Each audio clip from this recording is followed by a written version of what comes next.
Welcome to Vamsis Math School. How are you? Okay. Today we are going to discuss the English methodology.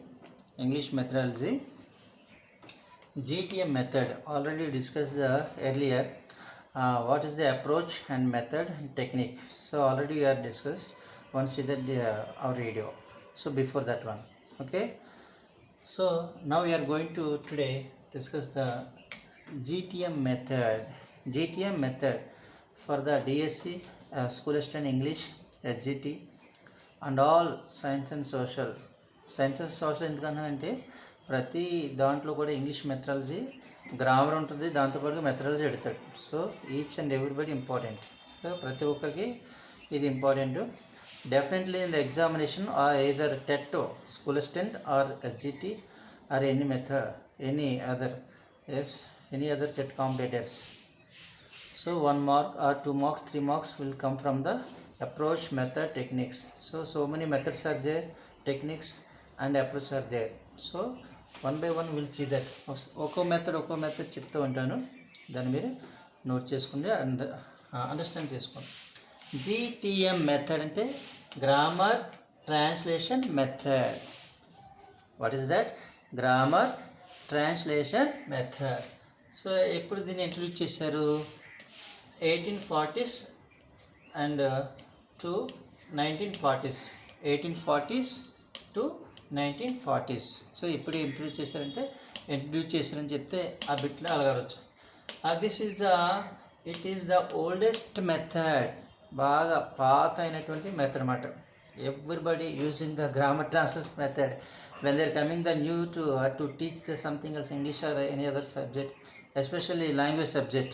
They want to who are come from the Telugu medium people, they prefer the only GTM method, means grammar translation method, oldest method. And also here English is taught the grammar of mother tongue. ఇది మాతృభాషలోనే ఆ English grammar కానీ బోధన అనేది మాతృభాషలోనే చేస్తారు, అంటే ఎక్కువగా తెలుగులోనే చెప్తారన్నమాట. So దీన్ని ఎవరు ఇంట్రడ్యూస్ చేస్తారో, whose the originator this method అని అడిగితే అని బిట్ అడగవలసి వస్తే ఇక్కడ జేవి మేడింజర్ అనేసి మనం ఆన్సర్ పెట్టాలి. సో ఎవరు హూజ్ ద ఆరిజినేటర్ అని చెప్తే మనకి జేవి మేడింజర్ అని ఆన్సర్ పెట్టాలి. So he was the German scholar. ఏది చేస్తాడు? German scholar. ఎక్స్పోనెంట్స్ అంటే ఈయనతో పాటు కొంతమంది దీన్ని ప్రతిపాదించారు. వాళ్ళు ఓలాండాఫ్, కోల్పాజ్, సెడిన్స్టక్కర్. ఈ ముగ్గురు కూడా దీనికి ఎక్స్పోనెంట్స్ అనొచ్చు. సో మెయిన్గా ఆరిజినేటర్ ఎవరు? J V Meidinger. This is the important bit. తర్వాత ఈ మెథడ్కి అనేకమైనటువంటి నేమ్స్ ఉన్నాయి. So other names, what are the other names of GTM method? So దీన్ని మనం ఇంకోలా పిలుస్తూ ఉంటారు. ట్రెడిషనల్ మెథడ్ అనొచ్చు. ట్రెడిషనల్ మెథడ్ సాంప్రదాయ పద్ధతి. డిడక్టివ్ అంటే రూల్స్ నుంచి మనకి ఎగ్జాంపుల్స్కి వెళ్తాయి. ముందర రూల్స్ ఇచ్చేస్తాం, subject, verb, object.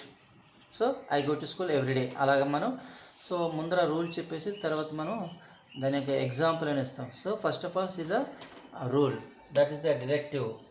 Next classical method, another name is the classical method. And ఇందులో సాంస్క్రిట్ కూడా ఉంటుంది, అందువల్ల క్లాసికల్ మెథడ్ అన్నాడు. ఇంకా అన్నేచురల్ మెథడ్ అంటే LSW మనకి ఇక్కడ అన్నీ కవర్ అవ్వు, రీడింగ్ రైటింగ్ మాత్రం కవర్ అవుతుంది. RW reading method, reading and writing అనే స్కిల్స్ మాత్రమే ఇక్కడ ఇంప్లిమెంట్ చేస్తాయి. కాబట్టి అన్నేచురల్ అంటే నేచురల్ అనేది. ఇంకా అదర్ నేమ్స్ ఏమంటే జర్మన్, లేకపోతే ఆంగ్లో జర్మన్ మెథడ్ అంటారు. సో ఇలా కూడా బిట్టాడు. What is the other name of GTM method అనేసి ఆప్షన్ ఇస్తాడనమాట మనకి. What are the other names అనేసి మనకు అదర్ నేమ్స్ ఏం తెలుసుకోవాలి ఇక్కడ? ట్రెడిషనల్ మెథడ్ సాంప్రదాయమైన పద్ధతి, డిడక్టివ్ మెథడ్ అంటే రూల్స్ నుంచి మనం రూల్స్ టు ఎగ్జాంపుల్లోకి వెళ్తాం. Classical method. So other names కూడా గుర్తుపెట్టుకోవాలి, దీనికి ఉన్న అదర్ నేమ్స్ అని అడుగుతాడు. అన్నేచురల్ మెథడ్ అంటే రీడింగ్ రైటింగ్ మాత్రమే ఇక్కడ స్కిల్స్ డెవలప్ చేయబడతాయి. German method and Anglo German method ఇది దీని యొక్క అదర్ నేమ్స్. ఇంకా మనం principles, what are the principles of GTM method. So what are the principles of GTM method. Principles మేజర్గా మనకి ఏం చెప్తుంది ఈ యొక్క మెథడాలజీ.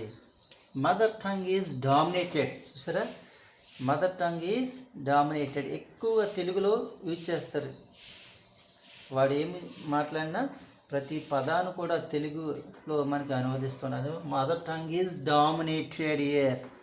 అండ్ యూనిట్ వర్డ్ అంటే యూనిట్ ఆఫ్ స్పీచ్. వర్డ్ అంటే ప్రతి పదాన్ని మనం తెలుగులో చెప్తాం పిల్లలకి. అందువల్ల పిల్లవాడికి చాలా అద్భుతంగా అర్థమైంది అంటాడు. యాక్చువల్ ఇంగ్లీష్ టు ఇంగ్లీష్ చెప్పాలి, కానీ ఈ యొక్క మెథడ్లో మనం అలాగే చెప్తాం. ప్రతి పదాన్ని తెలుగులో చెప్పడం వల్ల word method. So unit of speech word అంటాడు దీన్ని, ఇలా కూడా పెట్టేస్తాడు. So in grammar translation method unit of speech is dash అంటాడు. In grammar translation method unit of speech is dash word, sentence, phrase, clause అని అడగచ్చు. బెట్ చూసారా, in grammar translation method, listen to me, in grammar translation method unit of speech is dash.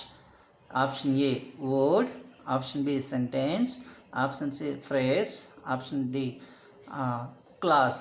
So మనకు answer అవుతుంది word. So this is very important. ఇక్కడ skills ఏమి importance ఇస్తాడంటే ఈ యొక్క ప్రిన్సిపల్స్లో రీడింగ్ రైటింగ్ మాత్రమే. రీడింగ్ చదవడము రాయడం. So there is no speaking skills and listening skills ఉంటుంది, కానీ మేజర్ ఇవి ఇంపార్టెన్స్ అనేది రీడింగ్ రైటింగ్. సో ఇందులో వచ్చినట్లయితే మనకి ఇక్కడ మెరిట్స్ డిమెరిట్స్ ఉన్నాయి. ఇందులో కూడా పెట్టాడుగా what is the merit of GTM method అని అడగచ్చు. What is the demerit of GTM method అని అడగచ్చు. సో మెరిట్స్ ఏంటి? Let us see what is the merits. Easy method. This is the easiest method to anybody to teach English. చూడండి, ఎవరైనా ఇంగ్లీష్లో కొత్తగా వచ్చిన వాళ్ళు జాయిన్ అవుతారు చూడండి, అప్పుడే ఇంగ్లీష్ కంప్లీట్ అయ్యి వస్తారు. There is no fluence in English, how to teach. So majorly private schools or corporate sector, they won't allow the only speak in English, only English to English, otherwise they won't accept. Some people are unable to speak English to English. So some schools are allowed to both languages, English come Telugu. At the time it will be used. So వాళ్ళు first English Telugu రెండు translate చేస్తారన్నమాట. అప్పుడు easy method అన్న అందుకోసమే Telugu medium వచ్చినట్టు వాళ్ళు ఎవరైతే వస్తున్నారో వాళ్ళకి ఈజీగా ఉంటుంది. సో సేవ్స్ టైం సేవ్ అవుతుంది త్వరగా, అంటే మీనింగ్స్ మనకు తెలిసిపోతుంటాయి కదా తెలుగులో చెప్తాం వల్ల వాళ్ళకి అర్థమవుతుంది పిల్లవాడికి. కాంప్రహెన్షన్, ప్రతిదీని తెలుగులో ఎక్స్ప్లెయిన్ చేయడం వల్ల వాడికి అర్థమవుతుంది. ఎకనామికల్, ఆర్థికంగా కూడా మనకి easy. So labour of teacher అంటే టీచర్ అంటే ఇక్కడ ప్రతి ఒక్కరు కూడా ఎక్కువ మంది దీన్ని యూజ్ చేసే అవకాశం ఉంది ఈజీగా, ఆర్థికంగా కూడా అంత కష్టం కాకుండా. Demerits, what are the demerits? చూడండి, అన్నేచురల్ మెథడ్ అంటే ఇందులో స్పీకింగ్ లిజనింగ్, స్పీకింగ్ అసలు లేదు మెయిన్, అందువల్ల అన్నేచురల్ మెథడ్. ఎల్ఎస్ఆర్డబ్ల్యూ పూర్తిగా complete. Listening, speaking, reading, writing, four skills should be used here only, but you are only using only reading, writing only. So that's why I call unnatural method. Which one is the unnatural method? అనేసి కింద ఆప్షన్లో direct method, GTM method, approach, ఇలా రకరకాల అడిగే అవకాశం ఉంది. Bilingual method అని అడిగే అవకాశం ఉన్నప్పుడు మనకి అన్నేచురల్ మెథడ్ అనేది చెప్తాం. సో ఇంకా మనకి ఇంట్రెస్టింగ్గా ఉండరు. Oral practice is neglected. Oral practice అంటే స్పీకింగ్ టు స్పీకింగ్, ఎంతసేపు వాడి చదవడం, పైకి ఓరల్గా మనకి స్పోకెన్ లాంగ్వేజ్ ఉండదు. నో థింక్ ఇన్ ఇంగ్లీష్లో ఆలోచించే విధానం అస్సలు ఉండదు ఈ మెథడ్లో. స్టూడెంట్స్ ఆర్ ప్యాసివ్లో ఉంటారు, ఏం రెస్పాన్స్ ఉండదు. ఇంగ్లీష్లో రెస్పాన్స్ అవ్వదు. నో ఫ్లూయెన్సీ, ఇంగ్లీష్ అసలు ఉన్నప్పుడు ఇంకా ఫ్లూయెన్సీ ఎలా వస్తుంది? అంత mother tongue is dominated here when you're teaching the English here GTM method. So తెలుగులో ధారాళంగా చెప్తున్నప్పుడు ఇంగ్లీష్ పిల్లవాడు రాదు కదా, అందువల్ల no fluency, student are passive, no think in English, oral practice is neglected, so uninteresting. So these are the demerits, these are the merits. So GTM method gives your priority. దేనికి priority ఇస్తుంది? Accuracy, ఖచ్చితత్వము, completeness, పూర్తిగా అంటే తెలుగులో వాడికి చెప్పడం వల్ల వాడికి పూర్తిగా అర్థమవుతుంది, ఖచ్చితంగా వాడి ఖచ్చితత్వం అనేది వాడికి అలవాటు పడుతుంది. So here this method, grammar translation method gives important priority. Important and reading, writing important ఇస్తుంది. What is the priority here? This is the important bit, all of you. So it gives priority, accuracy and completeness. See that, all of you? Accuracy and completeness. ఇది దీనికి priority ఇస్తుంది, ఇది important. This method gives priority here only, accuracy and completeness. So ఈ విధంగా మనకి ఈ యొక్క GTM మెథడ్లో మనకి ఇలాగా నేమ్స్ ఉంటాయి. Who is the originator, who are the components, what are the other names, principles, merits, demerits, gives priority. So ఇందులో బిట్ అడిగే అవకాశం ఉంది 99%. గ్యారంటీగా 2 మార్క్స్ 3 మార్క్స్. అన్ని మెథడ్స్, అప్రోచ్, టెక్నిక్స్ అన్నీ కలిపి పెడతాడు. ఒకదాని మీద అడగడం అంటే ఒక్క మెథడ్ మీద మీకు డిస్కస్ చేస్తున్నాను. మీరు కనుక ఫస్ట్ టైం కనుక మా ఛానల్ చూసినట్లయితే సబ్స్క్రైబ్ చేయండి, షేర్ చేయండి, all of you, and I will get the more notification from the channel. And also I will give the continue remaining. కొంచెమే చెప్తాం, ఎందుకంటే ఒకేసారి చెప్తే అన్ని మెథడ్లు ఒకసారి చెప్తే లాస్ట్లో చేద్దాం కంపారిజన్. ఫస్ట్ ఒక్కో మెథడ్ నేర్చుకుంటే క్లియర్గా అర్థం చేసుకోవాలి కదా, తర్వాత లాస్ట్లో కంపారిజన్ చేయొచ్చు. ఇంకా ఇందులో ఒక 2 క్వశ్చన్లు అడుగుతాను. From the GTM method, dash method both the teacher and student use mother tongue.